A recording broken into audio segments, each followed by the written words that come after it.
সহ্য হয়ে যাও, তুমি আল্লাহ রাব্বুল আলামিনের কাছে এইটুকু কামনা করবে, আল্লাহ গো আমার হায়াত যতদিন এই পৃথিবীতে মঙ্গলময় ততদিন পর্যন্ত আমাকে এই পৃথিবীতে রেখো। আর আমার জন্য যখন মৃত্যুটা আমার জন্য নিয়ামত মনে হবে, যখন আমার জন্য মৃত্যুটা তোমার পক্ষ থেকে নিয়ামত হবে, তখন তুমি আমাকে মৃত্যু দিয়ে দিও। কিন্তু ডাইরেক্টলি তুমি আল্লাহর কাছে আল্লাহ বাঁচতে চাই না এমন কথা বলতে পারবা না। সুবহানাল্লাহ বলেন না কেন? এগুলো কি আমাদের একটু জানা দরকার কিনা? আরো যারা বলেন না। বন্ধু সবাই কিন্তু যারা আত্মহত্যা করবে এটা মহাপাপ, তারা জাহান্নামে যাবে সুনিশ্চিত ভাবে বলে দিলাম। ও বন্ধু শুধু জাহান্নামেই যাবে না, আমার রাসূল বলেছেন, হাদিস শরীফ দ্বারা প্রমাণিত হয়েছে, কেউ যদি বিষ পান করে মারা যায়, আপনার আমার প্রাণের রাসূল তিনি বলে দিয়েছেন তুমি জাহান্নামে থাকবে ঠিকই, কিন্তু বিষাক্ত বিষ তোমার হাতেই থাকবে, তুমি বিষ পান করতেই থাকবে। জোরে জোরে কন্না নাউজুবিল্লাহ। একদিকে জাহান্নাম চাচা, একদিকে জাহান্নাম, ওই যে তুমি বিষ পান করেছো, এই জন্য তোমার হাতে কন্টিনিউ বিষের বোতলে থাকবে, তুমি বিষ পান করতে থাকবে, এই বিষ পান বিষের বোতল তোমার হাতে কন্টিনিউ। আওয়াজ করে বলেন না নাউজুবিল্লাহ। কেউ যদি লোহার আঘাতে, কোন ধরনের ধারালো তলোয়ারের আঘাতে যদি নিজের জিহ্বায় আঘাত করে, নিজেকে যদি আঘাত করে, ক্ষত বিক্ষত করে যদি মারা যায়, ও বন্ধু তার ঠিকানা হলো জাহান্নাম। ওই জাহান্নামে তার কন্টিনিউ তার বডির মধ্যে শুধু এই ধারালো তলোয়ার বা লোহার আঘাত করতে থাকবে পেটের মধ্যে। জোরে জোরে বলুন না নাউজুবিল্লাহ। কেমন করে বুঝাইলে আপনারা বুঝবেন, কি করে বললে আপনাদের হৃদয় পর্যন্ত পৌঁছে যাবে, এটা আমি আপনাদেরকে বলতে পারবো না। শুধু এইটুকু বলতে পারবো, আমার নবীজি যে টেকনিক শিখিয়েছে আমি আপনাদেরকে সেইটুকু জানিয়ে দিতে পারবো। বন্ধু হৃদয়ের জানালা খুলে শোনেন, কেউ যদি পাহাড়ের চূড়া থেকে লাফ দিয়ে মরে মারা যায়, কেউ যদি বড় উঁচু বহুতল ভবনের ছাদ থেকে পড়ে মারা যায়, ওই জাহান্নামের মধ্যে সে কন্টিনিউ লাফাইতে থাকবে। জোরে জোরে কন্না নাউজুবিল্লাহ। বন্ধু কত দুঃখজনক, কত যন্ত্রণা, কত বেদনাময় ভাবে সেই সময় আল্লাহ রাব্বুল আলামিন বলে দিয়েছেন লা ইয়ামুতু, people will not die that day, সেদিন মানুষ আর মরতে পারবে না। আল্লাহ বলেছেন ফিহা ওয়ালা ইয়াহইয়া, people will not be able to live that day, সেদিন মানুষগুলো আর বাঁচতে পারবে না। আমার আল্লাহ বলেছেন ওমা হুমান হাবি গায়বিন, people will not be able to escape that day, সেদিন মানুষগুলো চাইলেও সেই জাহান্নাম থেকে পালাইতেও পারবে না। ও বন্ধু আমার ভাই আমার বাবা গো, আমি আমার মা বোনদেরকে বলছি, হৃদয় খুলে শোনো, আজকের পর থেকে আল্লাহ যদি কোনো পরীক্ষা দেয়, তুমি হাসি মুখে বরণ করে নিও। আল্লাহ তোমাকে যতটুকু কষ্ট দিবে তার চেয়ে অসংখ্য গুণে নিয়ামত তোমার জন্য আমার আল্লাহ বরাদ্দ রেখেছে। জোরে জোরে কন্না সুবহানাল্লাহ। আর জোরে বলেন না সুবহানাল্লাহ। আমার আল্লাহ বান্দাকে ভালোবেসে বানিয়েছে, এই জন্য বন্ধু কি করা যাবে না। আপনি মরেন, দুনিয়াতে আপনার একটার পর একটা পরীক্ষা শুধু যাচ্ছে, এই পরীক্ষার বিনিময়ে আপনার গুনাহ মাফ হচ্ছে। তারপরেও যদি আপনার জীবনে কোনো অন্যায় অবশিষ্ট থাকে, গুনাহ যদি আপনার আমলনামায় থাকে, আপনারা দেখবেন আমাদের সমাজে অনেক মানুষ মৃত্যুর আগে কষ্ট পেয়ে মারা যায়। আমার কথা বলেন না কেন? আছে না নাই? অনেক কষ্ট পায়, কিন্তু সে সাচ্চা নামাজি ছিল, আল্লাহ ছিল, দানবীর ছিল, সদা সত্য কথা বলতো, কিন্তু মৃত্যুর আগে সেই কষ্ট পেয়ে মারা যায়। এটা হচ্ছে আমার আল্লাহর পক্ষ থেকে তার জন্য বড় নিয়ামত। আল্লাহ বান্দাকে দুই জায়গায় কষ্ট দেয় না। যাকে আল্লাহ দুনিয়ায় কষ্ট দিবে, উপরে আল্লাহ তার জন্য বড় নিয়ামত বরাদ্দ করে রেখেছেন। আর এই দুনিয়াতে যত সুখ ভোগ করবেন, ওখানে আপনার দুঃখ অপেক্ষা করতেছে। এই জন্য বান্দাকে পরীক্ষা দিতে যখন বান্দার গুনাহগুলি মাফ হয়ে যায়, আরো কিছু বাকি থাকে, মৃত্যুর সময় তাকে কষ্ট দিয়ে দেয়। ওই কষ্টের কারণে তার গুনাহগুলি মাফ হয়ে নিষ্পাপ হয়ে সে কবরে যায়। জোরে জোরে বলুন না সুবহানাল্লাহ। তাহলে আপনাকে আমাকে পরীক্ষায় ভেঙে পড়লে চলবে? আল্লাহ দেখবেন কোন বেঈমান কাফের মুশরিককে কোনো পরীক্ষা দিবে না, শুধু উন্নতির পর উন্নতি, আয়ের পর আয়, ঠিক কিনা বলেন? কিন্তু মুমিন মাঝে মাঝে হোঁচট খায়, ঠিক কিনা বলে? এটা হলো বান্দা আল্লাহর পক্ষ থেকে বান্দার প্রতি ভালোবাসা। আল্লাহ আমাদেরকে পরীক্ষার ধৈর্য ধরে মোকাবেলা করার তৌফিক দান করুক, সকলে বলুন আমিন। কিন্তু এই পরীক্ষার মধ্যে একটা মজার ঘটনা আছে যেটা শাহাবুদ্দিনের পছন্দ। সুবহানাল্লাহ বলবেন না? আমি পবিত্র কালামে হাকিম থেকে ছোট্ট একটা ঘটনা আমি আপনাদেরকে বলবো।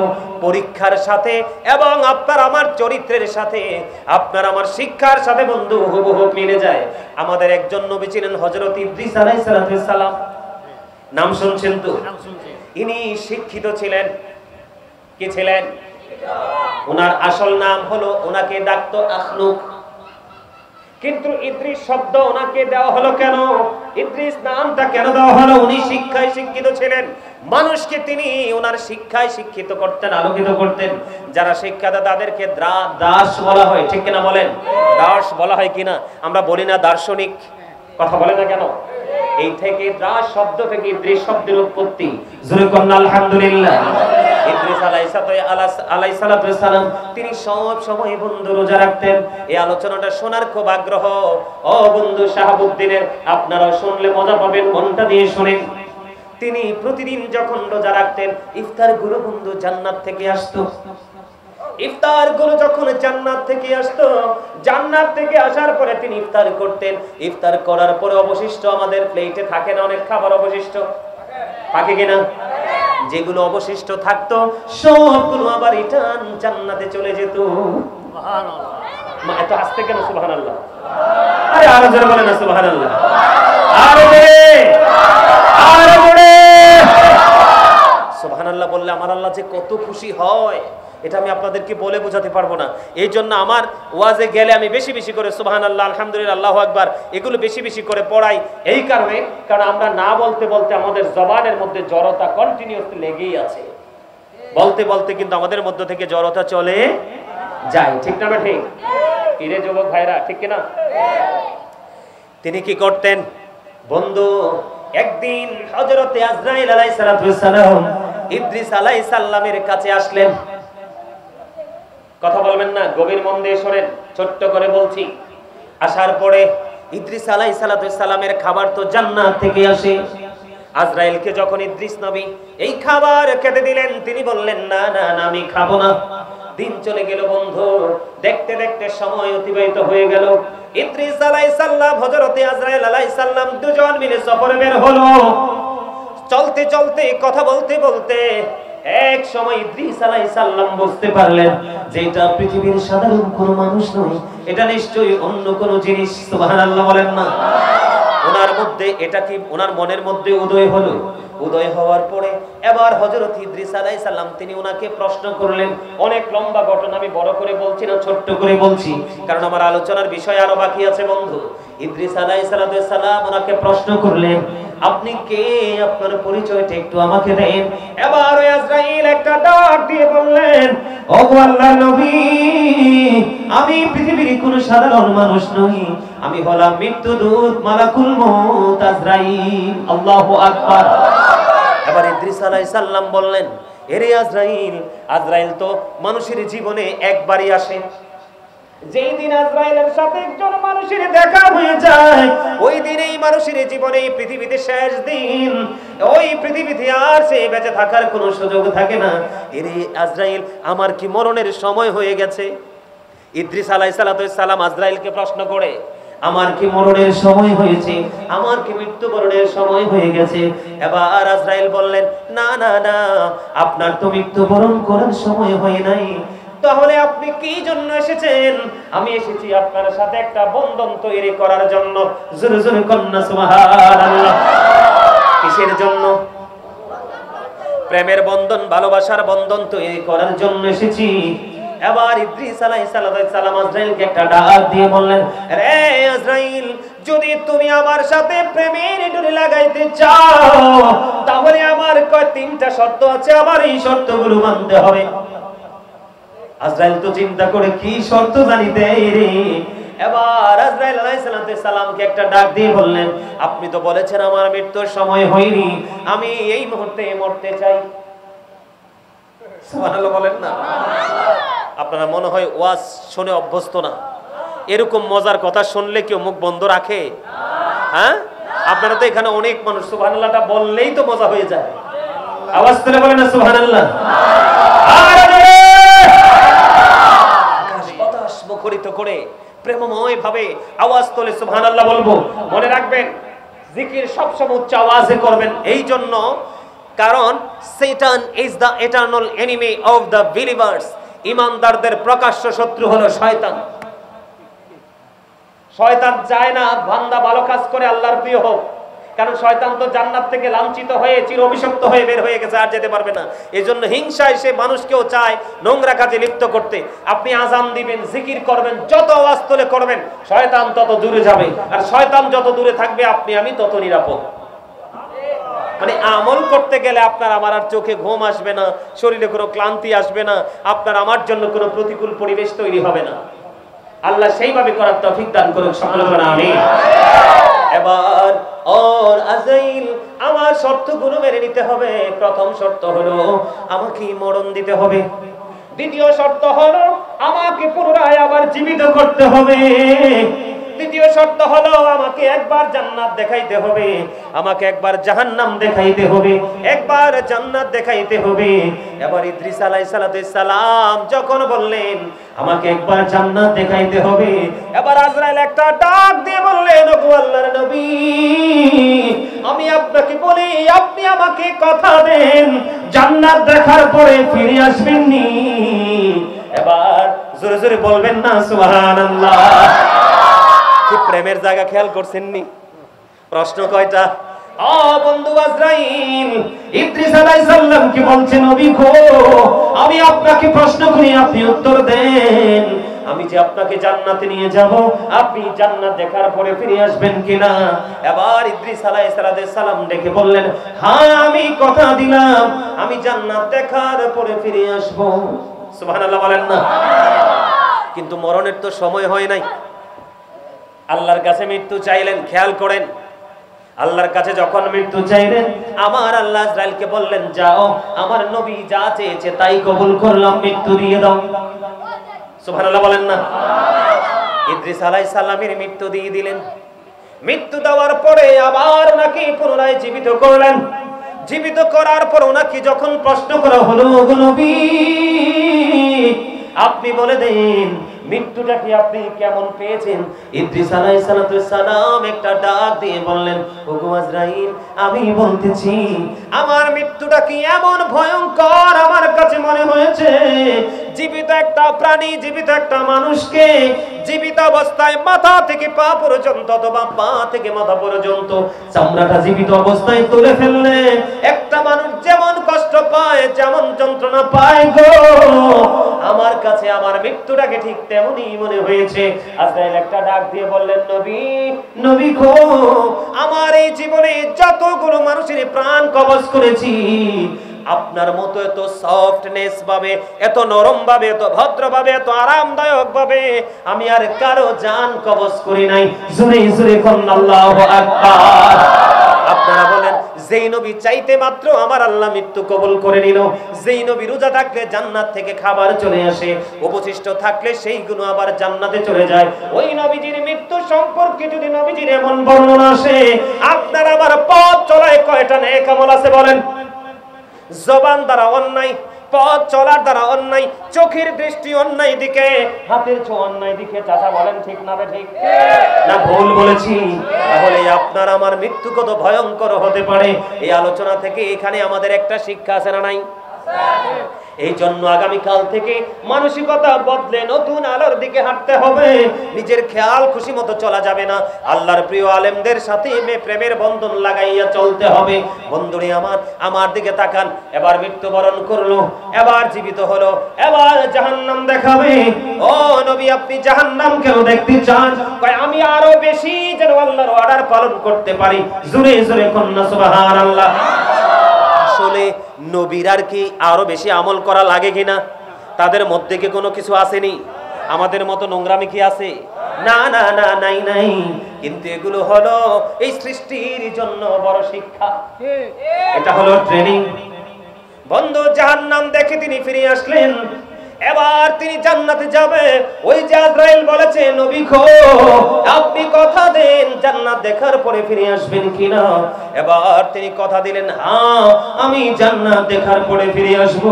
এবার কি করলেন, আজরাইল যখন জান্নাতে নিয়ে গেলেন, এবার আল্লাহর নবী ইদ্রিস আলাইহিস সালাম ওনার পবিত্র পা মোবারক থেকে জুতাগুলো খুলে তিনি জান্নাতে গেলেন। কোথায়? জান্নাতে গেলেন। জান্নাতে যাওয়ার পরে ওই জান্নাতের মনোরম পরিবেশ, অবর্ণনীয় সুখের জায়গা, এত নিয়ামত যেটা পৃথিবীর কোন আলেম বর্ণনা করে শেষ করতে পারবে না। ইদ্রিস আলাইহিস সালাম জান্নাতের দরজায় জুতা খুলে তিনি জান্নাতে ঢুকলেন। জান্নাতে ঢোকার পরে একটু ঘুরলেন, দেখার পরে তিনি আশ্চর্য হয়ে গেলেন, আমার আল্লাহর সাজানো এই নিয়ামত। সঙ্গে সঙ্গে তিনি আবার বাইরে চলে আসলেন। ওই যে আজরাইলের সাথে কথা দিয়েছেন, বাইরে এসে আবার তিনি জুতা পায়ে দিয়ে ওই জুতা পরে তিনি আবার পুনরায় জান্নাতে ঢুকে পড়েছে। জোরে জোরে কন্যা সুবহানাল্লাহ। মজাটা বুঝতে পারছেন না? এখানে বুঝতে পারছেন? একবার বের হইছে, কারণ আজরাইলকে তো কথা দিয়েছে। কি করেছে? কথা দিয়েছে। আবার দ্বিতীয়বার জান্নাতে ঢুকলো। ঢোকার পরে আবার আজরাইল একটা ডাক দিয়ে বলে, ওগো নবী আপনি বের হয়ে আসেন, আমি আপনাকে পৃথিবীতে দিয়ে আমি আবার অন্য কাজে যাব। এবার আল্লাহর নবী একটা ডাক দিয়ে বললেন, আজরাইল রে, মানুষ তো একবারই মরে, দুইবারে না। আমার তো একবার মরণ হয়েছে। সুবহানাল্লাহ।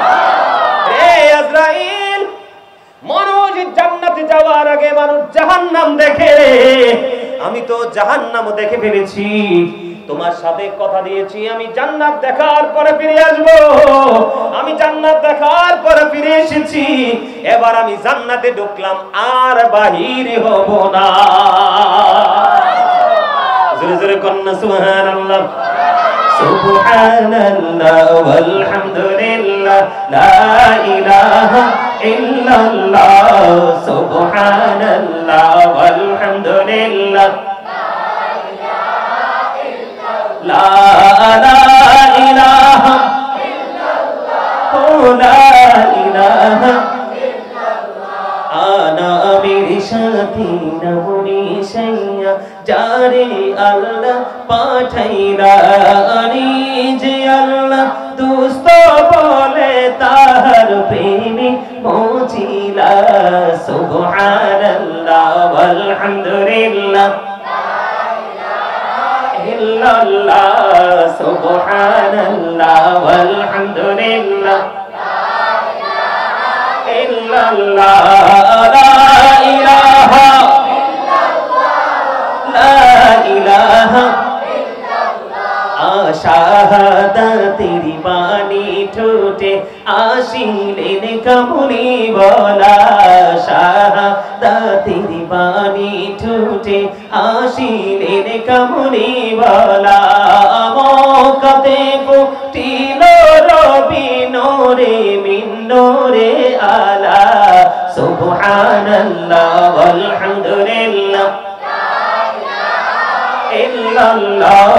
সুবহানাল্লাহ ওয়ালহামদুলিল্লাহ লা ইলাহা ইল্লাল্লাহ লা ইলাহা ইল্লাল্লাহ লা ইলাহা লা ইলাহা ইল্লাল্লাহ মুহাম্মাদুর রাসূলুল্লাহ সাল্লাল্লাহু আলাইহি ওয়াসাল্লাম। জোরে জোরে বলুন আলহামদুলিল্লাহ।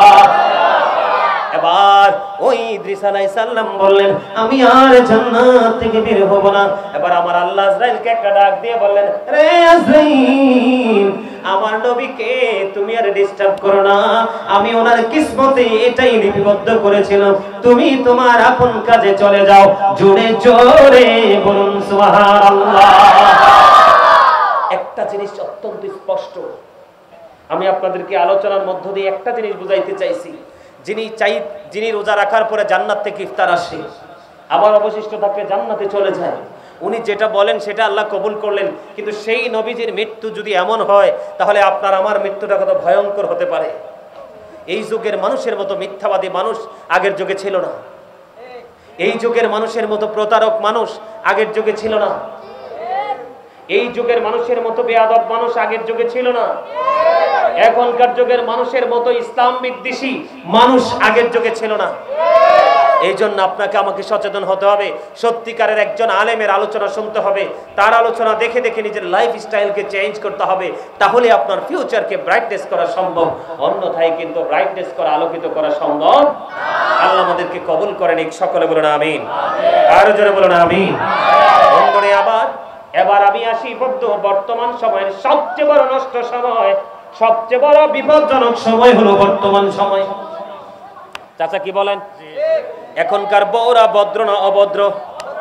ওমা কথা কন না কিল্লাই, আরে বড় ঘড়ি কন। এখনকার মেয়েরা ভদ্র না অভদ্র? ম্যাক্সিমামই অভদ্র। সবাইকে অভদ্র বলা যাবে না। এত ভদ্র মেয়েও সমাজে আছে রে। ওই মেয়েটাকে সম্মান করার মানুষ এই সমাজে খুব কম, কারণ ওই মেয়েটার গায়ের রং একটু কালো। কথা বুঝেন নাই?